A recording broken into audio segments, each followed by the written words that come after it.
Hi everyone, this is Katie from Moonflower Moments. I'm happy to be with y'all today doing a video response to Imogen over at Sapling Tarot. So they picked, I believe, 13 to 14 different prompts that have to do with cocktails. And you match your decks to the cocktails and their descriptions. So I thought it was a lot of fun. You know, I'm a big fan of personifying my decks. I'm a big fan of comparing and contrasting my decks to other things in my life. So it makes my little intuitive brain very happy. So I thought that I would go ahead and give this a try. Now, full disclaimer, I am much more of a wine gal than a cocktail gal. So most of the drinks that are listed I have tried, but there's a few that I haven't. So if I say something wrong, please let me know. If it was a conversation about wine, I could probably answer 30, 40 prompts and probably feel very confident, but when it comes to cocktails, it's not as much of my favorite thing. So I'm going to go ahead and get started. The first prompt that she has, or they have, is old-fashioned, and an old-fashioned is going to be a riff on a classic. So for that reason, I went ahead and chose the CBD Tarot. So it looks like it's a very traditional Marseille, but I think that the creator of this deck did something that is worth pointing out.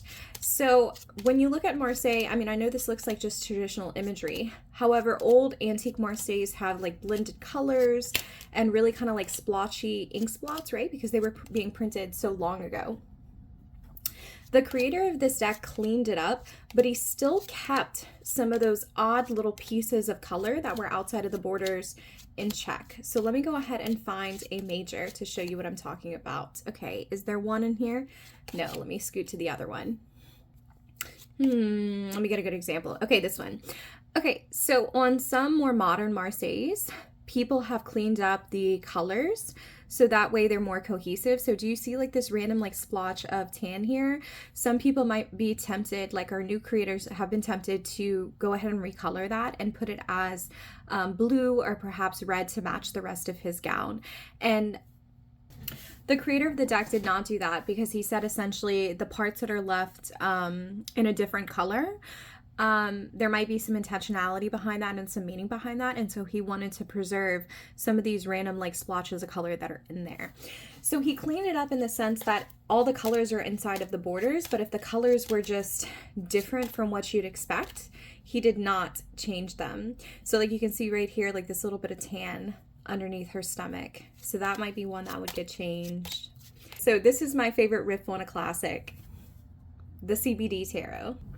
All right, so now we're gonna get to the gin and tonic, and the gin and tonic is a straightforward, no frills, to the point kind of deck. And so I had to pick my Druidcraft for this deck, of course.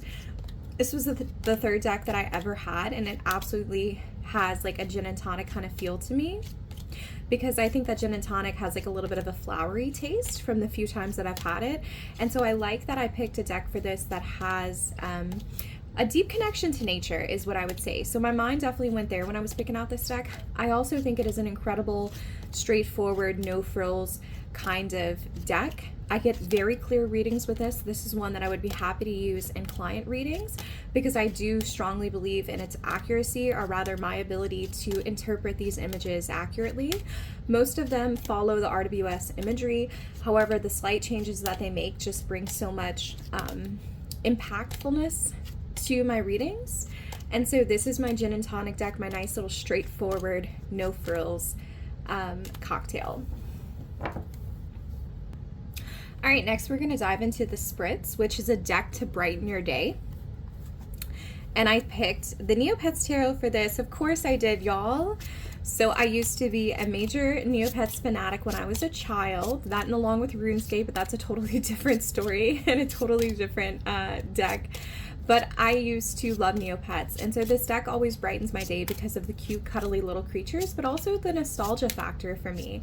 I spent a lot of time in my early days, the early 2000s, playing this game with my sister and my brother, and trading between accounts and really just kind of like helping each other with our own goals within the game. So there's a sense of family here, there's a sense of childhoodness here, but also if you just look at the creatures, they're adorable. So I do want to go ahead and tell you that this is not an Inside Editions deck. This is Andrew McNeil's, and it was picked up It was originally an indie deck that was picked up as mass market. So the guidebook is just glorious. So if Neopets is in your heart, I think that this is an excellent deck that just brings smile to my face. And so I'm sure it brings a smile to other people's too. So this is my Spritz deck. Definitely makes me smiley and makes me feel bubbly and just overall happy. All right, next we are hitting the Dirty Martini, and the Dirty Martini is a strong and salty deck. So of course I could put like my salty grandma deck, which is Barbara Walker, but I wanted to think outside the box. And so I spent a little bit of time picking this one out, but I'm happy with what I picked. So I went ahead and picked the Fallen Angels Oracle. And I'm gonna go ahead and say that this deck is pretty salty because, I mean, the keywords are very, they're much more negatively connotated than I think some of the other decks that I have. And so I pulled this deck out when I really am interested in more of a shadow reading, or perhaps like I have a feeling that something negative is going on in my life and I need a deck that's a little bit more salty to point out to me, hey, there's something going on that you're not looking, like what are you doing, stupid? Like it's right there in front of your face. And I do feel that this deck is like very brash in that kind of way. It has a very strong voice, so, you know, occasionally we can pull a card and, like, don't judge me, but, you know, I think everybody has pulled a card before and you're like, no, I don't want that card. So then you go back and you pull another card. Well, this deck has multiple of the cards have the same keywords, right? So upheaval, this is a card that definitely, a keyword that definitely features multiple times in the deck. So there have been times when I've been like, no, I don't want upheaval. And then I pull another card and it's upheaval and it's like, okay, I get it. I was bad. I shouldn't keep asking the same questions or denying what's coming through. I need to listen the first time. I get it. So it is strong and salty in the way that, like, if you don't listen to it the first time, it is just going to keep giving you that message again and again until your dumbass wakes up and pays attention and like actually listens. So Fallen Angels would be my Dirty Martini. So it is definitely strong, it is definitely salty, and also I didn't mention it, but it's a really great predictive reader, so that's worth mentioning as well.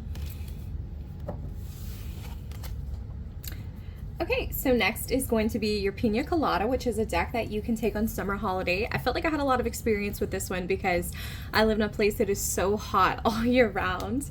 But I went ahead and I picked Squid Cake for this one.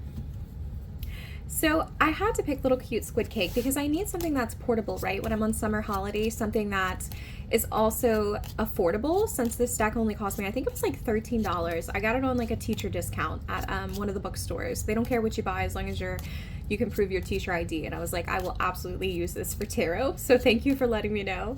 But yeah, I got this for $13, and so it's cheap. It's cute.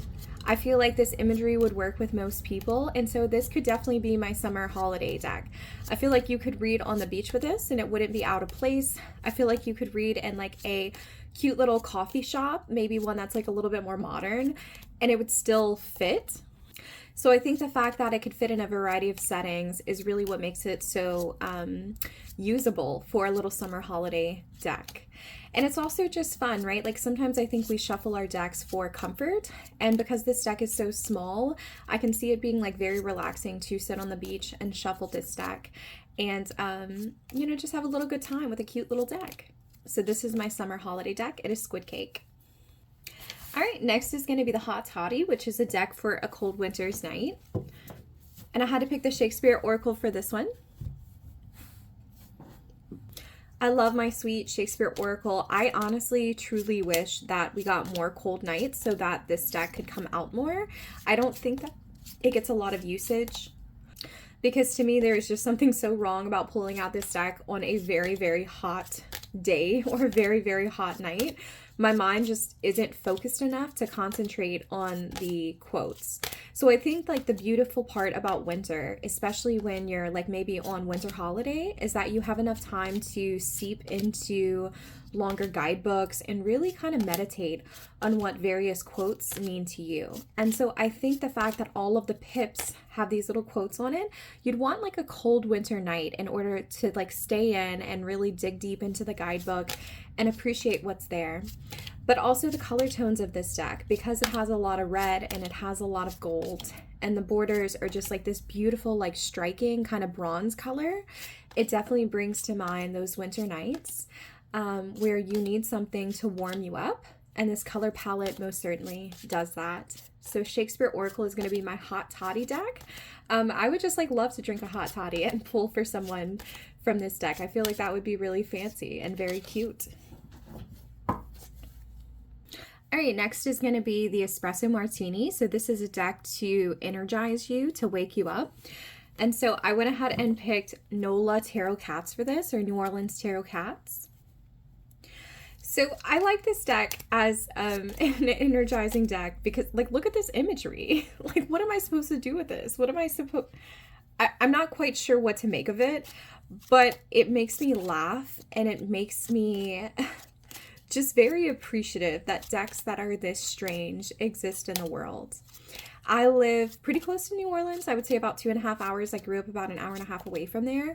And there is a sort of vibrancy and a sort of energy to the city of New Orleans that I think is depicted well in this deck through its eccentric nature. And seeing all of these eccentric cats reminds me of all the eccentric people that live in New Orleans and all of the eccentric things to see. And so quite frankly, it makes me want to go to New Orleans and party. It really does. It captures the energy of the city so well, which is known as, you know, a city that never sleeps. And so I think for that reason, it has to be one of my energizing decks. I mean, look at that. What am I supposed to do with that image? I don't know. He's the cutest little Knight of Cups ever, though, in the world. And, like, I would love to hang out with this Knight of Cups. So, like, yes, we can hang out, like, all night long. I'm down for hanging out with, like, these little kitties and partying it up. So this is NOLA Tarot Cats, which is going to be my Espresso Martini, a deck that wakes me up. All right, next is going to be a Mojito, and that is going to be a deck that is a palate cleanser, something that can reset your practice. And so I wanted to share the Faceted Garden for it. Though the artwork is a little bit busy, I really love this deck as like a reset for my practice because of the way that the keywords are so concrete. So when I've been doing a lot of like deep esoteric studying or just like a lot of deep contemplation, I find that pulling a card from this deck, such as seeds or thorns or even spade, these are items that I can search for in everyday life. And so therefore they give me something tangible to hold on to. So it's a bit of a palate cleanser in the sense that when everything becomes so overwhelming, or perhaps when I'm moving between one study to the other study, I can look for these sort of images or these sort of items or even creatures in real life to kind of give my spiritual practice something to ground onto. So in a way, it's an incredibly grounding deck. And so it cleanses my palate and prepares me for what's coming next and gives my mind a break between two different studies or two different activities. I also, oh look, I always shuffle this in there. I always forget to take it out. Let me move that over there on the side. Okay, where was I? Okay, I was also saying that because my practice is so nature-based, I do think it's wonderful to have a bit of a palate cleanser that is nature-based because it brings me back to my roots. Since many of the practice I engage with are nature-based, it just makes sense that like my palate cleanser is a nature-based deck. So this one is my Mojito, which is Faceted Garden. All right, next is going to be the Bloody Mary deck, and the way that Imogen described this, they said that essentially like your Bloody Mary, you know, if you wake up still hungover the night before, your Bloody Mary is your problem-solving deck because you just keep drinking, so that way you're not hungover. And I thought it was funny the way that they explained it. So for my problem-solving deck, I'm going to pick the Zombie Tarot, which of course gets a lot of airtime on my channel. If I could expand my top 10 list to like top 12, I think that this would be like number 12 for sure. This is a deck I use all the time. So I use it for problem solving with interpersonal relationships, which is something I know that I've said a lot here, but it just fills that role so nicely for me. I can't think of anything else that is as good of a problem solving deck. So I would say that if you're struggling with interpersonal matters in any capacity and you have this deck, it's definitely worth giving a read to it. So for example, it just shows the way that different people respond in different situations. So like clearly this person, they have like children that are starving behind him, like just like in his neighborhood, and yet he's stockpiling all of these goods. So it shows the nitty-gritty nasty of human nature. And so I think that this deck is a bit of a wake-up call for me in the sense of it reminds me that not all people are good. This deck is a cynic for absolute certainty. It is definitely a cynical deck. And so in that way, it solves a lot of my problems by pointing out to me exactly what's happening. So Zombie Tarot is my problem-solving deck, also known as the Bloody Mary. Okay, the next one is a French 75. I had to look at that one because I've never heard of this drink before, nor had it. But Imogen describes it as a special occasions deck, so I knew which one I was going to grab for it, and that's going to be my Golden Zar Tarot. So I spoke in my Decks That Made Me Believe video a lot about this deck, but essentially I use this deck to help me build my intuitive powers or my intuitive mind, intuitive skills, whatever you want to call it. So I like to, when I pull cards from this deck, I like to sense the back and just get a feel for the energy that I'm picking up. And most of the time, I don't even flip the card over when I'm reading with it.